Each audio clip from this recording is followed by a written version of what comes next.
Fala pessoal, tudo bem? Lucas falando aqui. E hoje no vídeo de história a gente vai falar sobre a década de 1920 e a crise da República Oligárquica no Brasil. Mas antes da gente começar a falar desse assunto propriamente dito, eu acho que é extremamente válido e importante a gente fazer uma releitura, a gente voltar um pouquinho no tempo e falar sobre o que era a República Oligárquica de fato. Acho que só assim a gente vai conseguir entender o contexto de crise desse sistema político no país. Então vamos lá. Em 1889 era proclamada a República no Brasil através da figura do Deodoro da Fonseca. Chegava ao fim o Brasil Imperial e o país entrava em uma nova fase, a fase republicana, que a gente pode dividir em alguns períodos, em outras pequenas fases, vamos dizer assim. No entanto, a primeira fase, ou primeiro período republicano no Brasil, a gente chama de Primeira República, ou alguns também chamam de República Velha. E aí, ela vai do ano de 1889 até o ano de 1930, quando há a Revolução de 30 e o Getúlio Vargas chega ao poder no Brasil.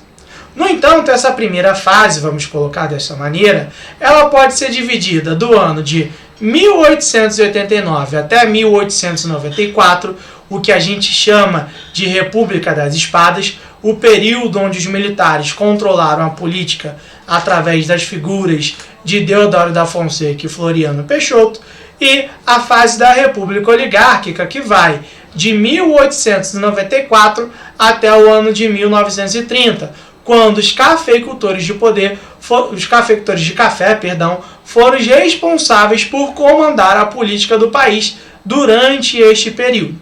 E aí, o que a gente vai notar? Que durante a República Oligárquica, a gente vai ter algumas características, a gente vai ter algumas práticas que vão ter como principais objetivos beneficiar do ponto de vista os produtores de café, principalmente da região de São Paulo, associada aos produtores agrícolas de Minas Gerais, mas também vai ter como um dos grandes objetivos adotar algumas práticas que tinham como finalidade a manutenção de São Paulo e Minas Gerais, ou paulistas e mineiros, no comando da política nacional. Por isso a gente vai observar algumas práticas como a política do café com leite, a política dos governadores, a criação da Comissão Verificadora de Poderes, a gente vai ver o Convênio de Taubaté de 1906.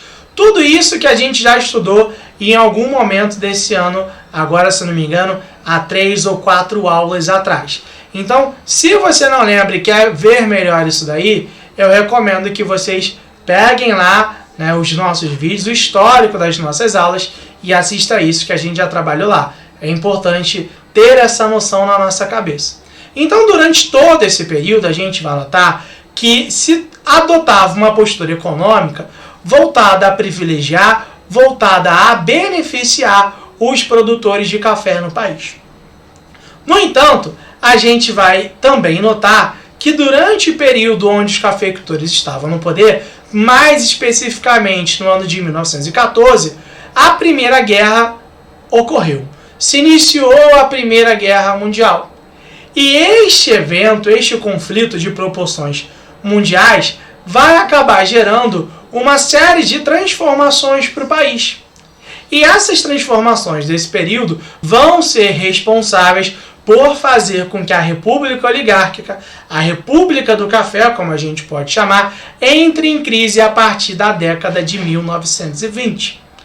Porém, o que a gente vai tentar fazer nessa aula hoje é, primeiro, falar sobre como a Primeira Guerra ela vai impactar diretamente no Brasil, quais são as consequências imediatas e quais serão as consequências, quais foram, no caso, as consequências mais para o futuro que levaram ao fim da República Oligárquica lá no ano de 1930, quando houve a Revolução de 30. Tudo bem? Então, dito isso, acho que a gente já fez uma pequena introdução. Acho que a gente pode começar a falar efetivamente sobre o conteúdo que a gente quer trabalhar aqui. Então vamos lá, galera. Seguinte, entre 1914 e 1918, o mundo passou pela Primeira Guerra Mundial. Nessa época, o Brasil ainda tinha uma economia muito voltada para o setor agrícola. Então, o que a gente para pensar é que na economia brasileira existe a ideia de muita exportação, tá? Só que essa muita exportação é de produtos agrícolas, basicamente café, mas também existia muita importação. Como no Brasil o número de indústrias era extremamente reduzido, a gente se via na obrigação de importar os produtos industrializados. Então a gente exportava produtos primários, produtos agrícolas em sua essência, e importava os produtos industrializados. Então o que a gente começa a ver é que a balança econômica do Brasil ela era equilibrada, porque exportava muito, mas importava muito também. Quando ocorre a Primeira Guerra Mundial, os países que fazem parte, basicamente europeus, eles param o seu ritmo, ou eles diminuem ao máximo possível o seu ritmo de exportação de produtos.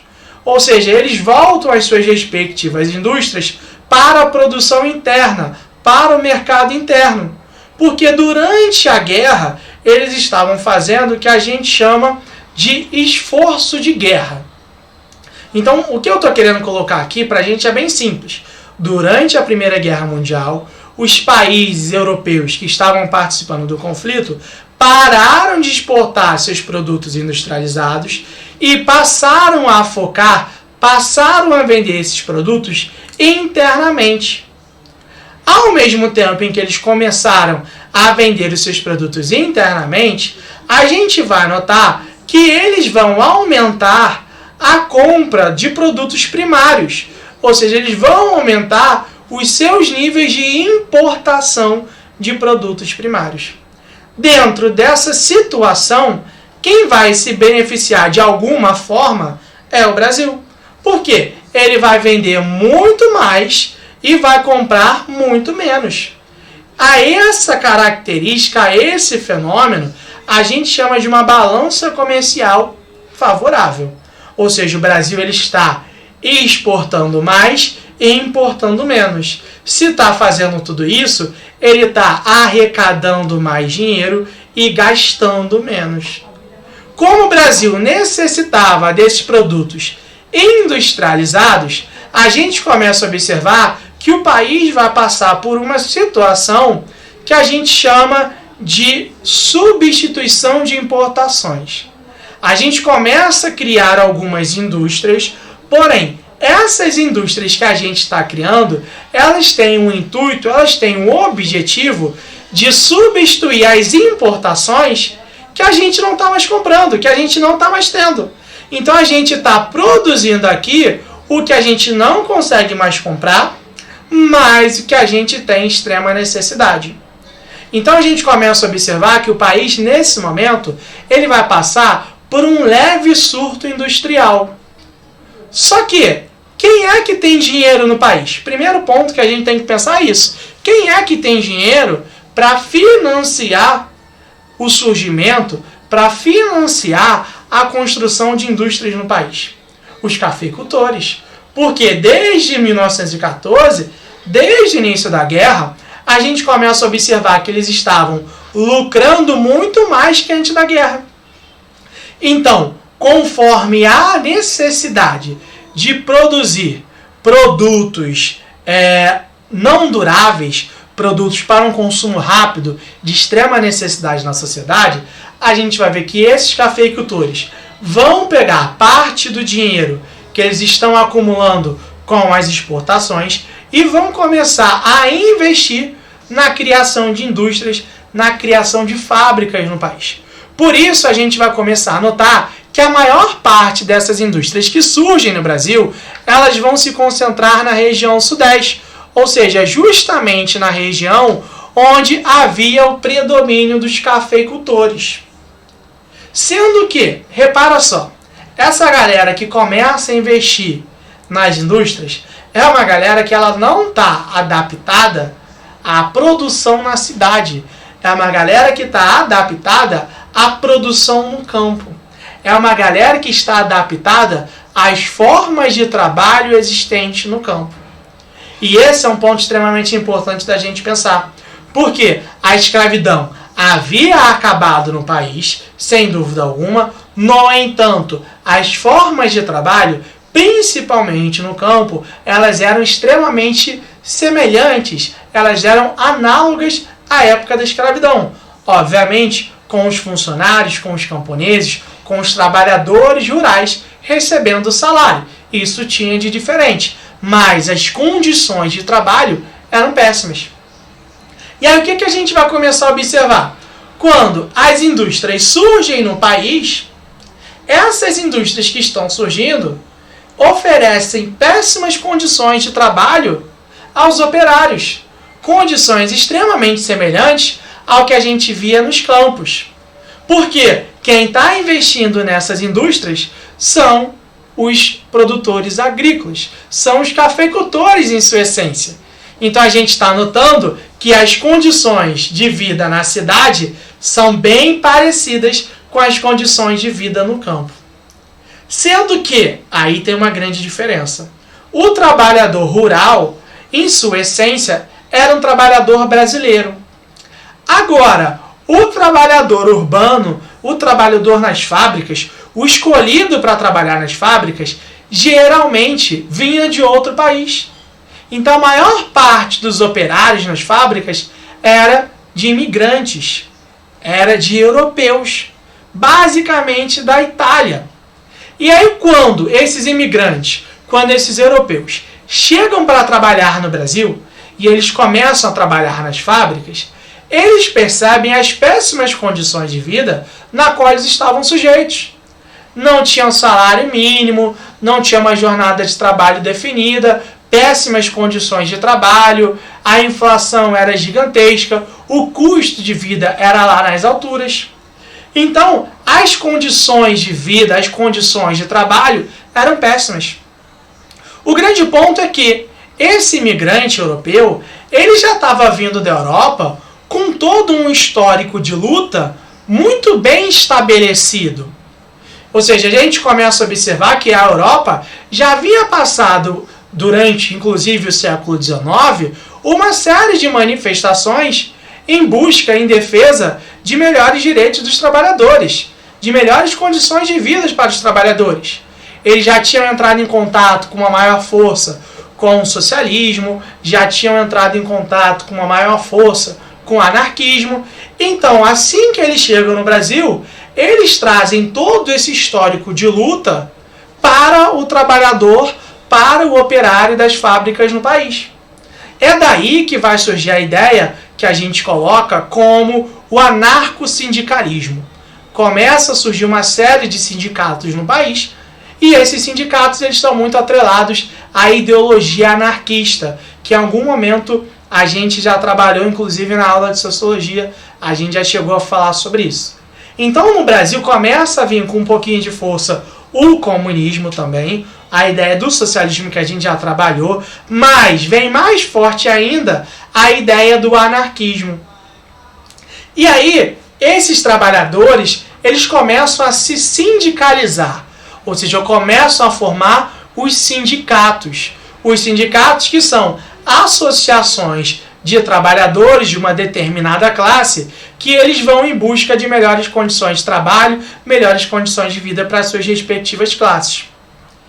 Beleza, formou-se ou formaram-se os sindicatos, os anarcos sindicatos no país.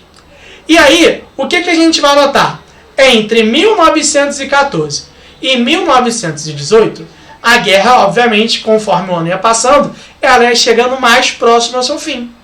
E ela vai, em 17, no ano de 1917, a gente já conseguia observar, a gente já conseguia delinear que a guerra estava chegando ao seu fim. E, conforme a guerra foi chegando ao seu fim, a economia dos países europeus foram entrando em sua normalidade. Então, o que a gente começou a observar? Que os países europeus, eles começaram a reduzir um pouco das importações, ou seja, eles começaram a comprar um pouco menos dos produtos primários, já que não havia tanta necessidade quanto na época de guerra, e, ao mesmo tempo, eles voltaram a vender os seus produtos industrializados para o restante do mundo. E aí, quando eles voltaram a vender os seus produtos, a indústria brasileira ela não conseguia competir com a indústria europeia. E por que ela não conseguia competir? Porque a indústria europeia tinha anos e anos.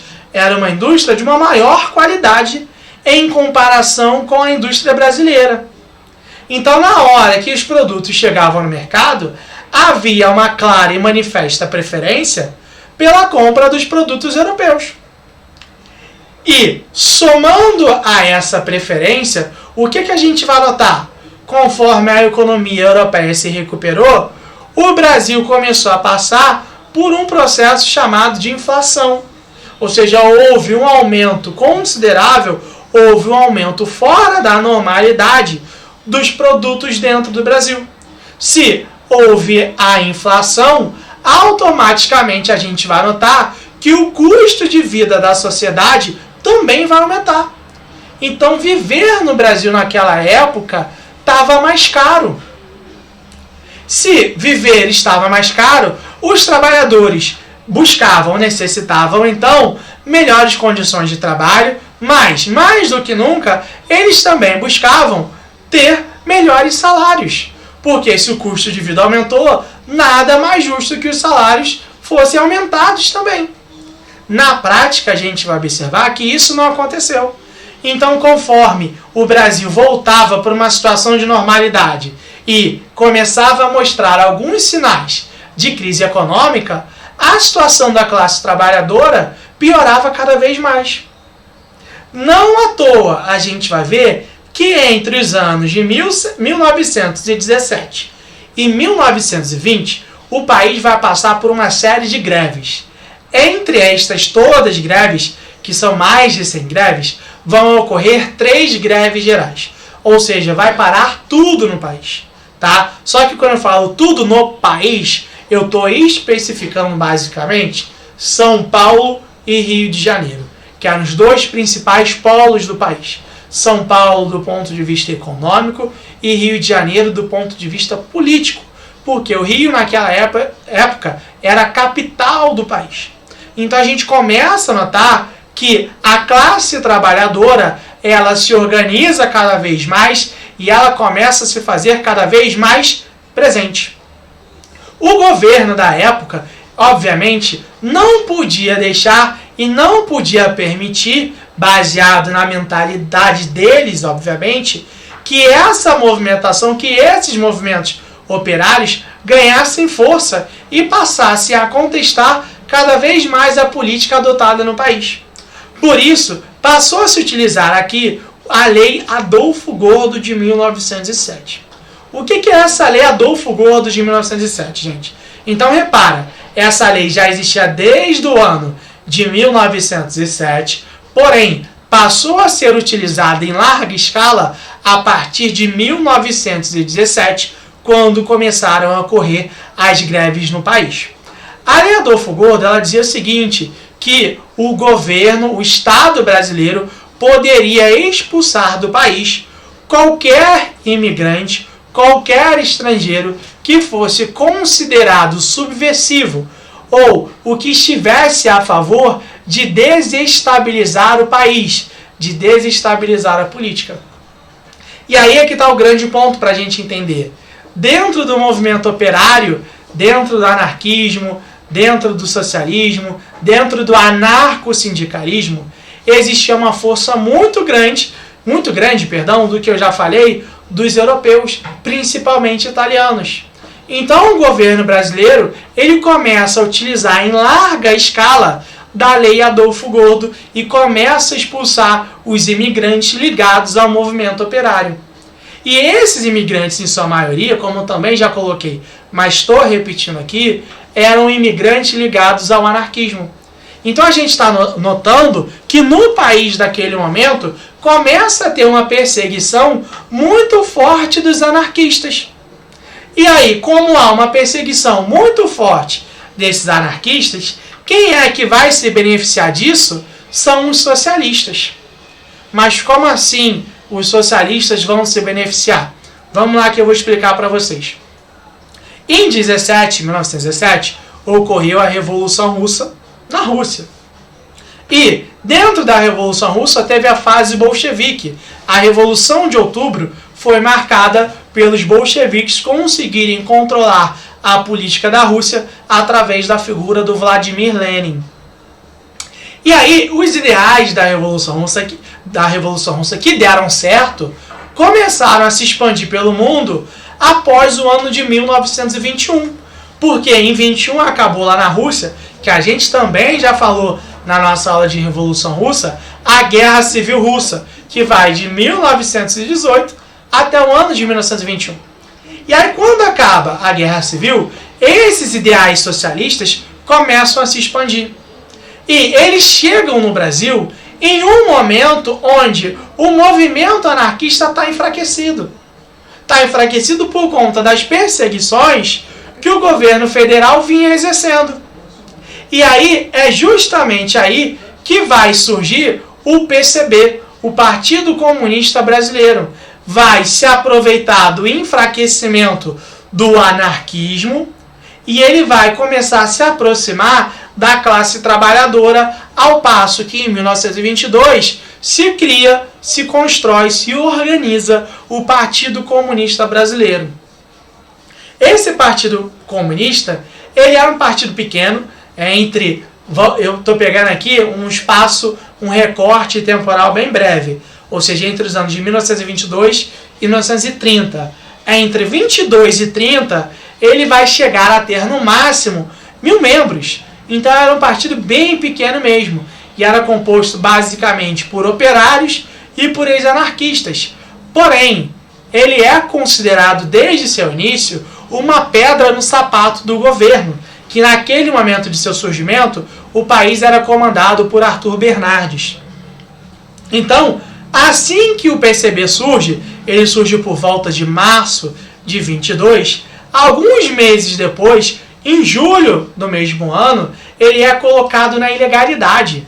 Ou seja, ele surge, vive como um partido legal pouquíssimo tempo, mas o governo, na forma de tentar conter, na forma de tentar limitar os seus ideais, já coloca ele na ilegalidade alguns meses após. Vai ser só no ano de 1927 que ele vai voltar a ser um partido legal.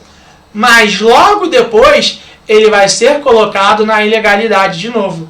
E assim vai viver na maior parte de sua história. E é um partido que existe até hoje. O grande ponto que eu quero chamar a atenção aqui é que o PCB surgiu em 22, surgiu como uma alternativa aos anarquistas que estavam sendo perseguidos, mas os comunistas foram colocados na ilegalidade no país. Quando a gente fala isso, talvez possa passar uma imagem de quê? Pode passar uma imagem de que esses comunistas, esse movimento, ele não conseguiu expandir um pouco dos seus ideais para a classe política brasileira. Na realidade, não. Ele conseguiu expandir os seus ideais. A gente vai ver que a partir de 1930, alguns personagens políticos vão absorver as ideias dos comunistas para tentar implementar nos seus respectivos projetos políticos e ganhar uma participação, uma adesão da sociedade. Então, o primeiro ponto que a gente tinha para falar em relação a isso, em relação à década de 1920, é esse. Agora a gente vai começar a passar para o outro ponto. Durante esse período pós Primeira Guerra Mundial, a gente vai notar também o surgimento e o crescimento de um movimento militar que era de alguns oficiais, que a gente chama do movimento tenentista. Esse movimento tenentista, ele tem como base o ano de 1921. Por que o ano de 1921 é simbólico? Vamos lá. No ano de 1921, o ex-presidente do Brasil, Marechal Hermes da Fonseca, ele foi eleito para ser o presidente do Clube Militar aqui no Rio de Janeiro. Inclusive, o Clube Militar ele fica lá no centro da cidade. E aí, na posse como presidente do clube militar, o clube militar e o presidente Marechal Hermes, eles iriam oferecer um banquete de posse. Ou seja, iriam fazer uma festa, iriam fazer toda uma comemoração para celebrar a posse do Marechal Hermes da Fonseca. Nesse período, em breve, próximo de acontecer o banquete, passou a circular uma carta que continha diversas críticas ao banquete oferecido pelo clube militar e pelo Marechal Hermes da Fonseca. Segundo essas cartas, o autor era nada mais, nada menos que o político oligarca Arthur Bernardes. Então, assim que essas cartas foram veiculadas, começaram a falar o seguinte, o Arthur Bernardes, ele é antimilitar, ele é um político antimilitar. Então, os militares passaram a ter uma antipatia com o Arthur Bernardes. E aí, 21 era a época de eleições. Em 21 teria eleições para, em 1922, o novo presidente do país assumir. E aí, beleza, começaram a circular essa versão de que era o Arthur Bernardes o autor da carta. E um pouquinho antes das eleições, se descobriu que, na realidade, o que estava acontecendo era uma farsa. E que não havia sido o Arthur Bernardes que tinha escrito aquela carta, mas sim dois indivíduos que também não tinham ligação nem com ele, nem com os militares. Mesmo se descobrindo que não foi o autor das cartas, o Arthur Bernardes continuou sendo considerado um inimigo das Forças Armadas. Até aí tudo bem, porque ele conseguiu se eleger presidente do Brasil. E aí começou a governar o país entre os anos de 1922 e 1926. Durante o seu mandato, estava ocorrendo um problema no estado de Pernambuco. E para tentar resolver esse problema, o Arthur Bernardes ele enviou as Forças Armadas. Quando ele envia as Forças Armadas para Pernambuco para resolver um problema do estado de Pernambuco, o clube militar vai se manifestar contra o Arthur Bernardes e vai falar, o presidente está perdido, está tomando uma medida totalmente errada, porque não há motivo, não há porquê você enviar as Forças Armadas para tentar resolver um problema que é local, para tentar resolver um problema que é de um estado. Quando o clube militar emite essa crítica ao Arthur Bernardes, ele simplesmente fecha o clube, ele fecha essa organização militar e manda prender o presidente do clube, que era nada mais, nada menos que Marechal Hermes da Fonseca.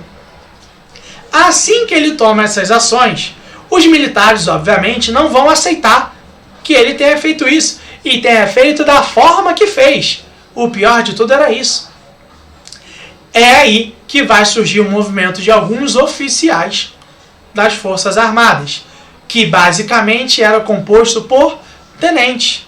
É nesse momento que os tenentes eles vão se organizar para tentar salvar a honra do exército, segundo eles mesmos.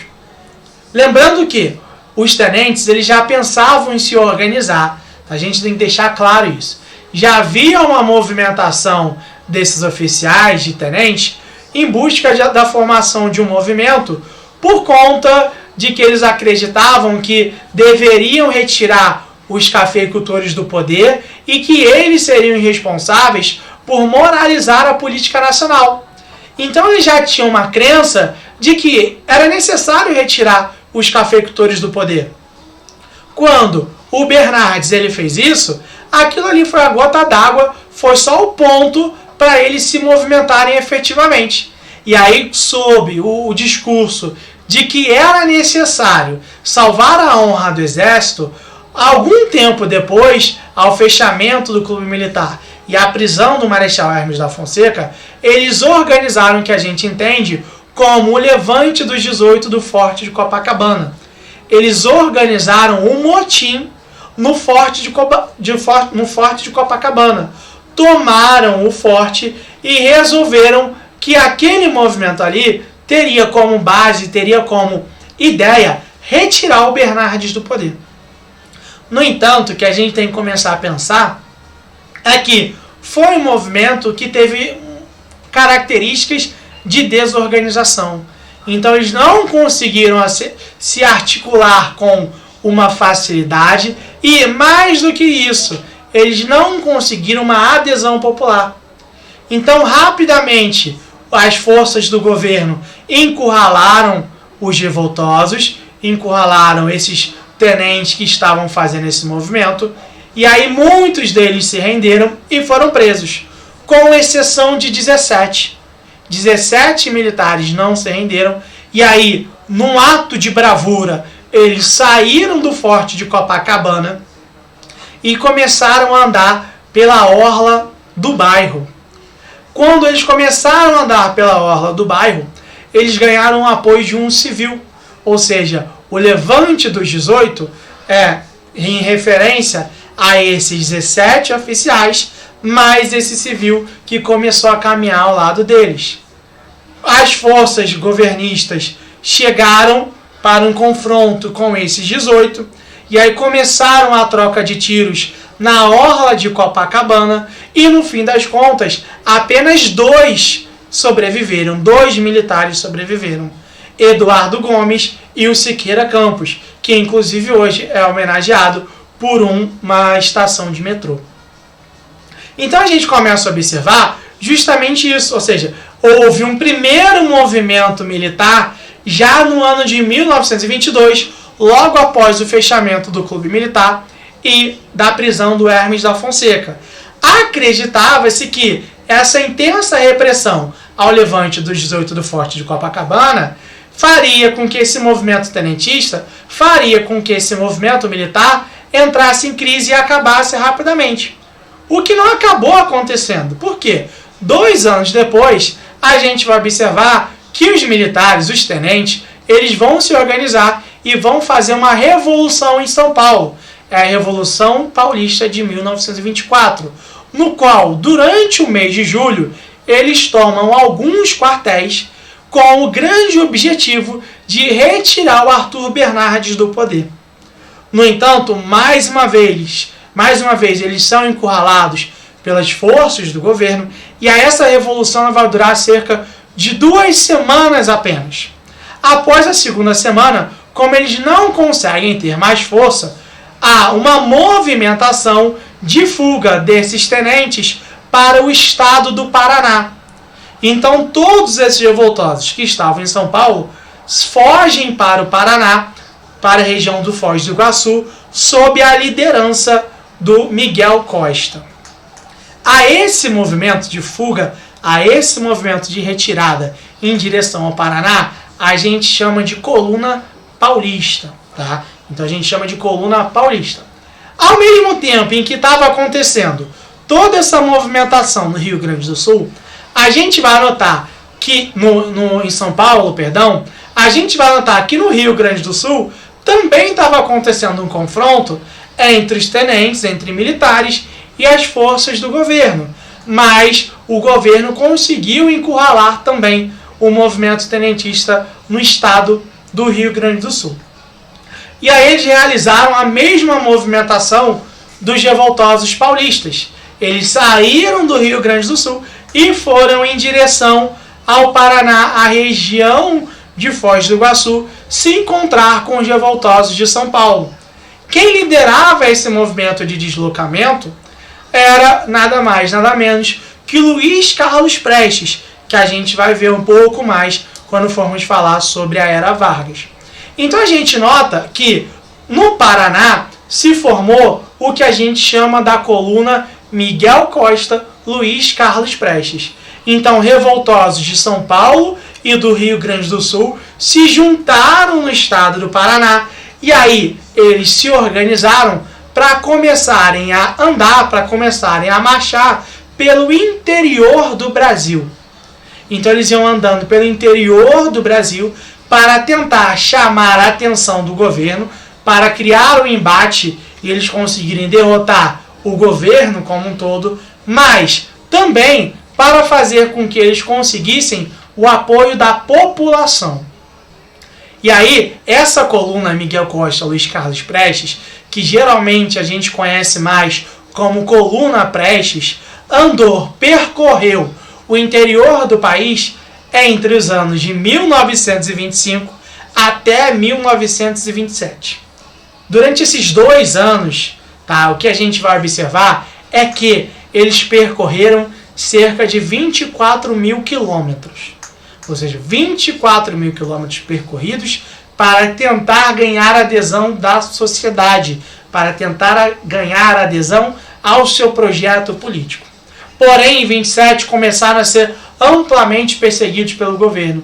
E aí eles tiveram que fugir ou para a Bolívia ou para o Paraguai. O movimento tenentista ele começava a chegar, de certa forma, em seu momento de maior crise. No entanto, é um erro a gente imaginar, é um erro a gente acreditar que esse movimento ele não conseguiu exercer alguma influência na sociedade. Ele conseguiu exercer influência na sociedade também. Alguns políticos dos setores urbanos, das camadas médias urbanas, vão aderir a algumas ideias do projeto dos tenentes para os seus projetos políticos efetivamente. Beleza? Então, os pontos que a gente colocou aqui, tanto dos trabalhadores quanto dos militares, são pontos extremamente importantes e que são extremamente necessários para a gente entender como vai ser o desenrolar da década de 20 no Brasil como um todo. Porém, mais um porém, eu falei agora para vocês que os tenentes eles pararam a sua movimentação, eles pararam o que a gente chama de coluna Prestes no ano de 1927. E aí o ano de 1927 é o que eu vou continuar falando a história aqui para a gente começar a encerrar a nossa aula de hoje. Por quê? Em 27, o presidente do Brasil já era outro, já tinha mudado o presidente do país. No lugar do Arthur Bernardes, estava o Washington Luiz. Mesmo com todos os problemas que o Bernardes tinha sofrido durante seu mandato, ele conseguiu fazer com que o Washington Luiz se elegesse presidente do país. E aí, durante o mandato do Washington Luiz, que ia entre 26 a 1930, ocorreu o que a gente conhece como a Grande Depressão de 1929. Então o mundo passa pela crise de 29 e o Brasil ele também não sai intacto. O Brasil ele sofre diversas consequências. Para tentar minimizar as consequências da crise de 29 para o seu grupo político, que era dos cafeicultores, o que o Washington Luiz faz? Em 29 para 30 teria eleições, e aí o projeto, aquela ideia da política do café com leite, previa que sempre em época de eleições teria negociações entre São Paulo e Minas Gerais para eles definirem da onde que seria escolhido o candidato a presidente do país. Só que na época, em pleno 1929, para tentar beneficiar São Paulo, o Washington Luiz, ao invés de escolher como próximo candidato a presidente o Antônio Carlos, que era um político mineiro, ele escolhe Júlio Prestes, um político paulista. Ou seja, ele trai a ideia da política do café com leite. Ele trai Minas Gerais. Minas Gerais, obviamente, não aceita a traição de São Paulo. Porque ele percebe que, beleza, era meu aliado apenas por interesse de fato. Quando há um momento de crise, ele vai lá e está abandonando a política, ele está abandonando o acordo que a gente fez. Então Minas Gerais não aceita isso, rompe relações com São Paulo e se organiza, se junta a 2 estados, Paraíba e Rio Grande do Sul, que a gente chama de oligarquias dissidentes. Junto com esses 2 estados, ele vai formar o que a gente conhece como a Aliança Liberal. A Aliança Liberal era uma espécie de um acordo, uma espécie de um grupo que tinha como intuito se tornar oposição de São Paulo nas eleições de 1930. E assim foi feito. Nas eleições de 1930, de um lado estava Júlio Prestes e do outro lado estava o candidato da Aliança Liberal. Só que não era o mineiro. O candidato escolhido por eles foi Getúlio Vargas, um fazendeiro gaúcho. E aí foi, beleza, ocorreram as eleições em 30. Essas eleições elas foram marcadas por uma intensa corrupção, principalmente do lado de São Paulo. E essas eleições tiveram como resultado a vitória do candidato do Washington Luiz, que na realidade era o Júlio Prestes. Beleza, o resultado até que foi aceito, mais ou menos aceito. Porém, o grande problema é que, além de terem perdido as eleições para presidente, São Paulo não permitiu que os candidatos da Aliança Liberal, eleitos para assumir cargos dentro do Congresso, dentro do Parlamento, assumissem suas funções de fato. Eles utilizaram do que a gente conhece como a Comissão Verificadora de Poderes. Então a gente vai anotar que nas eleições de 30 eles passaram a degolar, que era o termo que utilizava, os candidatos da Aliança Liberal. E aí isso começou a acirrar cada vez mais os ânimos, cada vez mais as tensões. No entanto, a gota d'água para a Aliança Liberal foi quando o João Pessoa, candidato a vice-presidente de Getúlio Vargas pela Aliança Liberal, foi assassinado. Até onde se sabe, o assassinato de João Pessoa tem como causa, ou tem como uma de suas grandes causas, uma questão particular, uma questão pessoal. No entanto, na época começou a rolar um boato, começou a circular a informação de que quem havia mandado matar o João Pessoa era nada mais, nada menos que o Júlio Prestes e o Washington Luiz. Foi nesse momento que a Aliança Liberal entendeu que não era mais possível aceitar de forma calada, aceitar os mandos e desmandos por parte de São Paulo, por parte de Washington Luiz e Júlio Prestes. É nesse contexto que surge aquela ideia, que talvez vocês já tenham ouvido, de que o Antônio Carlos ele fala que era necessário fazer a revolução antes que o povo a fizesse. E assim foi feito. A Aliança Liberal começou a se organizar, recebeu o apoio dos tenentes, que nesse momento já não contavam mais com a liderança de Luiz Carlos Prestes, e eles passaram a ir em direção ao Rio de Janeiro. Saíram do Nordeste, saíram de Minas Gerais e saíram do Rio Grande do Sul para ocupar a cidade, para ocupar o Rio de Janeiro como um todo. E aí eles chegaram com seus cavalos aqui e em novembro de 1930, eles amarraram seus cavalos no obelisco que tem no centro do Rio de Janeiro, lá na Avenida Rio Branco. Quando eles amarraram esses cavalos, isso era um ato simbólico, ou seja, eles estavam mostrando que a Aliança Liberal, que o movimento tenentista havia ocupado o Rio de Janeiro, havia tomado o poder no país e estava retirando os cafeicultores, finalmente, do controle da política nacional. Seria um momento de mudança, seria um momento de transformação para o país. Quem assumiria o poder a partir daquele momento seria o Getúlio Vargas. E aí começava a Era Vargas, que duraria entre os anos de 1930 até o ano de 1945. Mas esse assunto de Vargas é um papo para uma próxima conversa nossa. Então, por hoje, gente, é isso. Falamos bastante aqui, cerca de 45 minutos quase. E acho que vocês estão prontos para anotarem tudo aquilo que for necessário. Qualquer coisa que cair no vestibular agora, vocês já vão ter uma noção bem legal sobre esse assunto. Beleza, pessoal? Por hoje é isso. Nos vemos na semana que vem durante as nossas aulas ao vivo.